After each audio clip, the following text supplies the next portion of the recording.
Hello, welcome to another episode on Football Dialogue. And in this episode, we are going to be previewing game week 3 in the Premier League. And before I start, let's have a chat about what has happened in the past few days in the transfer market, and as well as the draw that we had, and some other news outside of English football. We can see that Fenerbahce and Besiktas have pulled the plug on the managers. Mourinho lost the playoff in the Champions League, and now Fenerbahce has been dumped to Europa League, and the ownership have taken action by pulling the plug. And rumors have it that he's going to be back in the Premier League, and maybe Nottingham Forest, who are looking to most likely get rid of their manager and then get someone new in. And Portuguese for Portuguese, Mourinho for Nuno Espirito, and that would be interesting to see, especially now that Nottingham Forest are in the Europa League and they look to be a team that are not shy of the market. Any player that they want to go for, they are not shy. They put their legs in and try to see what can happen. So it could be a good place for Mourinho. The pressure is not too much. It's not like he's going there to go and win the league or something, but just get a reasonable position in the league, top six. Another European football again will be their objective this season, I believe.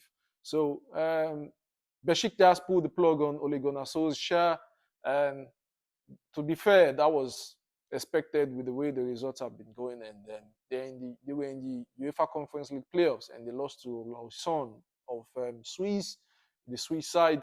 But that wasn't good enough for the ownership in Besiktas. And yes, it has to be. Someone has to make the call. Someone has to call the shot, and they did. So hopefully, let's see who they are going to get in. Maybe someone who understands Turkish football very well, and be able to get Besiktas to fighting for the title again with Fenerbahce and Galatasaray. Yeah. So back to what we have to discuss today, which is the preview of this game week. I'm a Chelsea fan, and all Chelsea fans were excited. Let me come back to the draw that happened, which is in the UEFA Champions League. So we all know what we'll be facing in the group stage. 8 games, 4 games at home, 4 games away, and I'm majorly excited about the tie with Barcelona. First game at the Bridge in the Champions League. We're playing one of the top dogs in Europe, and we've been excited to play these guys because they've been a whole sort of conversation about them getting dirty with us when they play us, and we also saying we're going to smash them when we face them. So we would see on that day. We can't wait.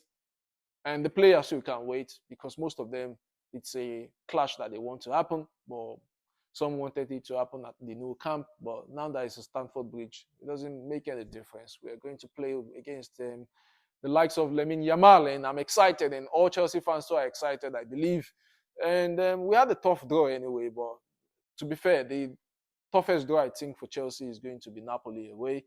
But Bayern too might be tough, to be fair. But Bayern are a team that don't sit back and they play their game. They have a particular style of play, and which is going to suit Chelsea's attack to be able to find loopholes and cause some damages. So I can't wait for that one too, Bayern, and that's the second game. So hopefully, yeah, we have 2 good games against two of the greatest side in Europe and in the world, I would say. So yeah, and for other teams, I don't want to talk about them now. Just want to focus on Chelsea. Anything outside of the preview. So getting back on to the preview of this game week, we'll be looking at the first game again, Chelsea Fulham.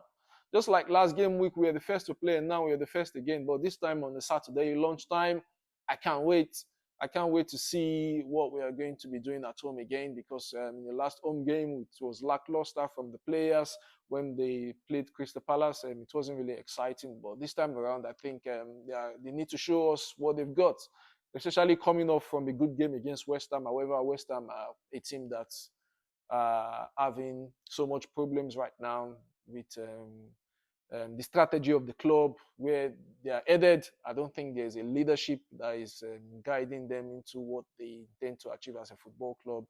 And the fans are not in the same page as the ownership, and the manager too as well is a problem. The players, they are all confused right now. So I wouldn't dwell too much on the game that we had against Fulham. It was expected that we were going to smash them, and we did. That's the major thing. Doing your job when you know that you can get it done. Unlike Manchester United that played Grimsby over the week, people were expecting that it's going to be a high-scoring game when United will be smashing them in the likes of 3, 4, 5 nil. But that wasn't the case. So it's about the expectation and you matching the expectation. And then we expected us to smash West Ham, and we did smash West Ham. So good one from the boys. And going into the Fulham game now, it's going to be a tough game. We usually get one on Fulham anyways, but Fulham are a great side. And last season it was tough. They beat us at home, and then we went away to beat them. But this time we've seen significant improvements in our team, in the way that we play, in the players that we have now, the quality of the squad depth. So the expectation is that we need to beat Fulham again. So I hope that is the case tomorrow. So looking at what to expect from the boys, Chelsea, Fulham, Cole Palmer not in the game like against West Ham. He had an injury, but I think they are just exercising precaution now and not to aggravate any injury that he might be nursing, even though it is slight, is something that can be worked on. Maresca has ruled him out from tomorrow's fixture, so we'll most likely get to see the same lineup like we did against West Ham, apart from maybe the right back position. Maybe it was James might start or Gusto might start. I'm not too sure, but whichever player starts, I think we expect something good from them in their position, in their respective position. So yeah, Fulham, Chelsea, Fulham are a good team. They've got a good defense, and Marco Silva orchestrated a game plan against Manchester United. However, they struggled in the first 20, 25 minutes, but they were able to put their foot in the game, and they pushed Manchester United back, and they almost got a win. They almost got 3 points, but it just didn't happen for them. But now they're coming to Stamford Bridge. They'll be coming with some sort of confidence that they were able to hold down the big club in Manchester United. But I don't see Manchester United as a big club right now because they are not showing, at least it's not showing in the results, and it's not showing in the direction that the club is headed. So I would not dwell too much on the Fulham Manchester United game. So I'll look at what I expect from Chelsea, and then what I also see Fulham doing. I think Fulham can out us in some area of the pitch, but it's not going to be enough to not get us the 3 points. So I think it's going to be a tough game, but I'll go with a 3-1 win for Chelsea. So next on the list, we have Manchester United, Burnley, 3 p.m. kickoff, blackout in the UK. And so Manchester United playing at home against Burnley, coming from a poor midweek game against Grimsby. So I don't expect much from that game. Burnley, I don't really know them much. So we still need to watch them for like a few couple of games, 5 to 10 games, and then see what they are trying to do in in coming back to the Premier League. It's going to be tough for them, but they got one on Sunderland, a team that they are familiar with, a team that they've played a couple of times in the Championship. But this is going to be a different ball game. You see that we see United reacting, which I don't see actually, because you could see what Amorim said in the press conference.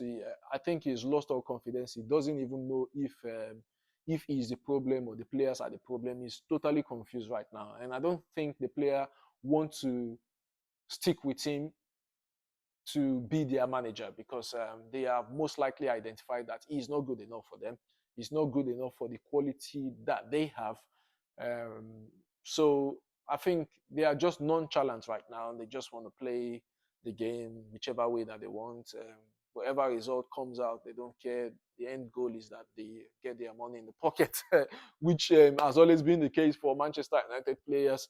So Burnley versus going back to the game again and predicting the game. There's not much to talk about. Man, you are just not a club um, to dwell on right now. They are not significant to dwell on. To be fair, nothing against Manchester United fans. I'm just saying what I think it is, and that's my opinion.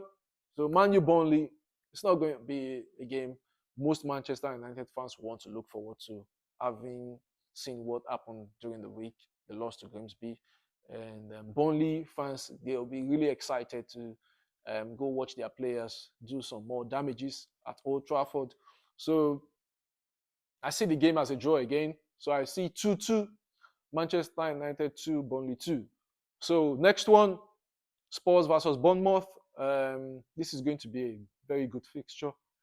Two managers that knows what they are doing, and but Spurs have been in a very good run. But they played tough games. To be fair to Tottenham Hotspur, they played PSG and now they played Manchester City in 3 games that Thomas Frank has coached the team. And to be fair, it's a great result for Tottenham Hotspur. And the fact that they have started their rebuild, and you could see what direction that the club is going with the players that they have put their focus on in the transfer market. And now that they've signed Xavi Simons, good signing for them, but he's a player that I don't really expect much from him. Chelsea was eyeing him too as well, but I think they exercise caution, they exercise restraint, which I loved that they did, because it's not a player that I want us to put that much money on. And when I feel like Chelsea, we are already stacked. We're stacked in the midfield, in the attack. So I don't see any addition contributing anything significant to what the players that we've got right now can contribute. So good deal for Tottenham Hotspur, because they went for Eze, they couldn't get him. He's gone to Arsenal now. Xavi Simons is like the replacement for Eze, and Madison being injured too as well. If we put down into the context, so it's a good deal for Manchester United, and I see Xavi Simons able to go in the league. That is if he's up to the pace, if he has trained enough, if he has built his fitness, because this is going to be a totally different league from the leagues that he has been playing. So but Tottenham getting the result right now, it gives them the confidence, it gives them the stability that they need. That at least it has cooled down the pressure to an extent. So Bournemouth, being Bournemouth, I think they signed the centre back, and they are looking to bring in 1 or 2 players as well. And Anthony Raola is a coach that I respect a lot. I've always been saying this. So, however, I wasn't impressed in the game against Wolves last week, but I see him correcting things that did not go well for them in the last game, and him giving Tottenham a tough test at the White Hart Lane. So, um, difficult to predict, to be fair. I'm looking at this game and I'm seeing a game that can actually go either side. So, but if I want to be fair, Thomas Frank, a fantastic manager. Tottenham doing what they're doing. 2-1 win for Tottenham. I see them beating Bournemouth tomorrow. 2-1 win for Tottenham. And next on the list, Sunderland, Brentford. Sunderland needs to bounce back now. They've lost the game, but after winning 3-0 in the first game, these are a team that I feel like can get a European place in the league this season in Sunderland. And Brentford, a team that I know that are going to be battling for relegation with their activity in the transfer window. So, I don't even need to look at what they are doing right now. I know they got a result against Aston Villa, despite Aston Villa trying to get a goal, had so many chances, but they couldn't just get the goal. They got away with the 3 points, which is good for them. At least 3 points is very valuable for teams that I believe are going to be battling against relegation this season. So, Sunderland, Brentford, I'll leave that to a win for Sunderland, because it's a team that I expect so much from. However, Ballard being injured, a very good player, Ballard. So, but they are making another signing, a defender. They are bringing in a new defender. I can't remember his name right now, but yeah, I think the defender is good. Hearing what their fans have been saying, however, it was someone that was supposed to be a pair Ballard in the back line, in the centre back position, but Ballard being injured now, he's going to pair a different player in the back line. And Sunderland very active in the transfer market, and that's very ambitious from a club that have been out of the Premier League for a long time. So it means that they don't want to go back to where they came from, and they have made so many statements in the transfer window. And I see them getting a win against Brentford at home. So I would say Sunderland 2, Brentford 1 in that game. Next one, Wolves versus Everton. Another game that I would like to watch. I want to see what Moyes is orchestrating at Everton. He's doing something great. I like the attack. I can see flair in the attack. I can see aggressiveness. I can see pace. Whichever one you want. Someone who knows how to cross the ball is also there. Skillful. Everything is just there in the attack for Everton this season. And they are not in Europe. They look to have a manager that understands the league very well, and he knows how to manage mid-table clubs. So I see Everton doing so well this season. So Grealish on the left, Alcaraz in the middle, or maybe Dewsbury Hall. And Njai has been made to play on the right wing for some reason, I don't know why. And then they've got McNeil too as well. And there's one more player that I must have forgotten. They've just signed Tyler Diblin from Southampton. That's a very good player. Diblin is quality, man. Quality player. So I expect them to get goals, a lot of goals this season. So Wolves versus Everton is going to be a tough game too as well. Wolves at home, they want to get results, and they want to do that fast because time doesn't wait. And the more you lose games, the more it hampers your confidence level, and you start panicking, and that affects the way that the team plays. The pressure keeps building, and then you're stuck. You can't get 3 points. And it just happens, even to some good teams. And that's what is going to be happening to Manchester United too. And the reason why their struggle is not going to be temporary. It looks like something that is going to last for a long time. So going back to Wolves Everton prediction, what do I think? Tough one, because Vitor Pereira is a very tough manager, but Wolves' activity in the window has not been great. And Everton, they are bullish with what they've got in their squad. They have got tools, they've got weapons to hurt any team in the league, to be fair. So I'll say Everton, a win for Everton tomorrow. Oh, should I? I see a draw. Everton, Wolves, draw. It's difficult. This is difficult. Everton, Wolves.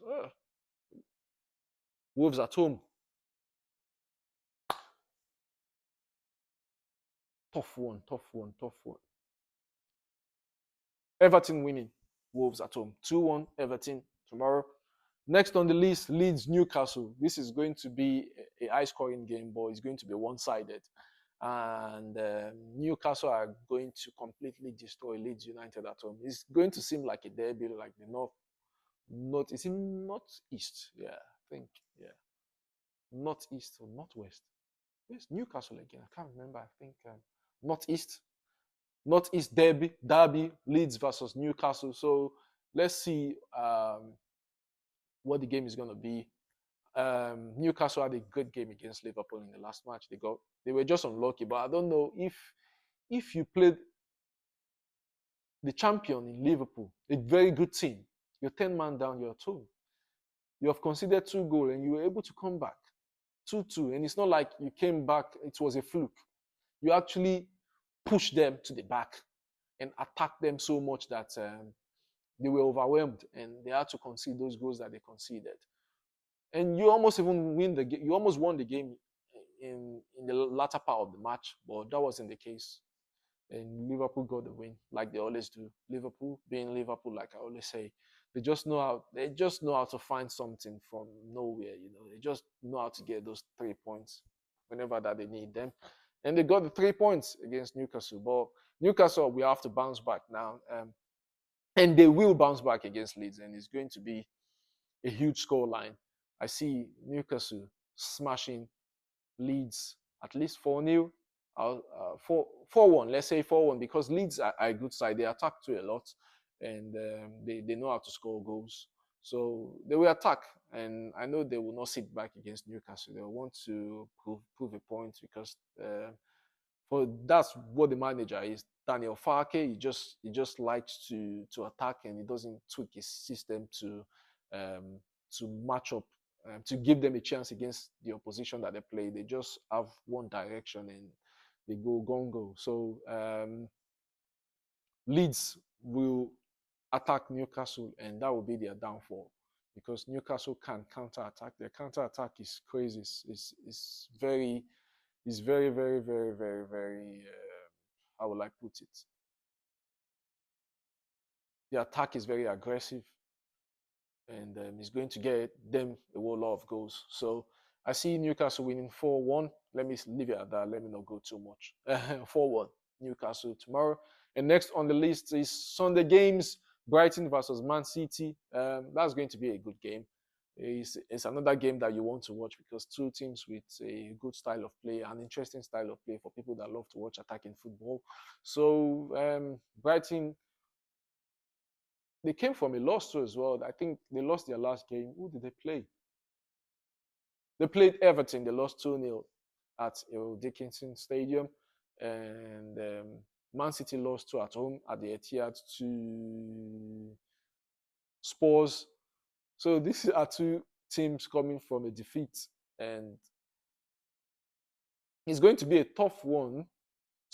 Most people will think Man City will have it easy against Brighton, and I can see a reflection of that in the people that own Erling Haaland and they've been captaining him, thinking he's going to get a whole lot of goals. But Brighton being Brighton, that might be true because they attack a lot, and that's going to create the opportunity for Haaland to get his goals.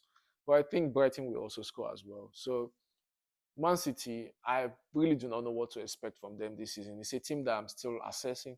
I've not concluded my assessment on what they might become this season, but looking at how the two teams play and the level that they have reached this season on both sides, I think that's going to be a draw. So I'll leave that as a 2-2 draw, Brighton, Man City. Next on the list, Nottingham Forest versus West Ham. Oh, that's going to be a good game for most FPL fans because they will most likely get assets from Nottingham Forest, knowing fully well that they will be able to get a lot of goals against West Ham because West Ham have been very bad as a team. So, and I think the same. I'm in the same page as them. I think Nottingham Forest at home. The only thing that I'm not too sure, but I think it's not going to be a reason why they are going to struggle for any kind. Nuno Espirito, if he's going to stay, I don't know the situation at the moment because looking at the news about Mourinho might just come to the league, like I said earlier in the video. Um, let's see, but I'll still give Nottingham Forest the win. It's going to be, it might be tough for them maybe at the start, but once they get going and the fans keep pushing them, they get they get a goal and it might just turn out to be a smashing. So I'll say 3-0 Nottingham Forest against West Ham, 3-0, 3-0. Yep. And next one, Liverpool Arsenal, a game that everyone wants to watch, a game that I want to watch, a game that I see Arsenal winning, but I really do want to see a draw against both teams or Liverpool. I don't. These are teams that I'm competing against as Chelsea. So a draw would be great for us because it gives us the point that is going to put each and every one of us on the same level if we get a win against West Ham. But I want to remove that bias of what I expect from the game. I want to look at the game holistically and seeing Liverpool, what they've done against Newcastle, the way that they played, and Arsenal, the games against Leeds was what was expected. So nothing really exciting, but Eze might be getting his first start for Arsenal, and it's not a game that I'm too sure of what to expect, but I do see Arsenal winning the game, even though it's at Anfield, because Arsenal have gotten used to playing Liverpool at that stadium, and they might find a way to crack something out of Liverpool when they play. So Gyökeres is not. It's not a striker that I really rate, so it's not a player that I think is going to break them. But I really want to see how Eze is going to link up with the attack. And Saka being injured too as well. I didn't even consider that. Saka is injured.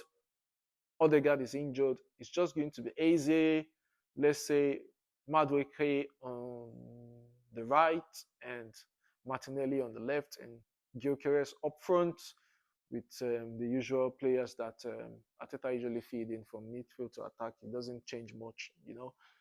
So it's still a good side, but Madueke and Martinelli starting on both flank might not really give them the edge that they want. And Gyökeres that I don't really rate. So it's just easy that I feel like can cause damage against Liverpool. But he's new to the team. And I don't know the level of understanding that he's going to add if he's just going to hit the ground running. I don't think that is going to be the case. So I have to retract on what I envisioned for the game because now looking at it now and what I've just said, I don't think Arsenal might be able to crack a win. So I see Liverpool winning in that case.